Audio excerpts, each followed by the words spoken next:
Happy New Year everyone! So ngayong 2025, no, naghahanap kami no ng 20 na online associate na pwede naming turuan dito sa online business.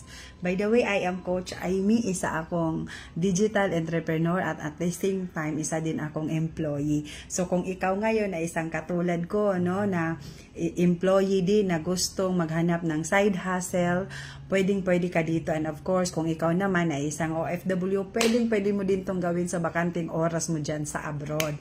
And meron din akong i-share sa iyo na dapat, no, as long as you are interested, you are also committed, no, na gawin yung business na to, kayang-kaya mo tong gawin. Kasi kung nakaya ko, I'm sure kayang-kaya mo din. No? So, ang kailangan mo lang, yung importante talaga yung user ID or yung account ID, no, para ikaw ay makapag-start. So, kung paano, mag-message ka sa baba ng video na to para ikaw ay aking matulungan at ako mismo ang a-answer doon sa lahat ng mga inquiries ninyo. See you in my inbox.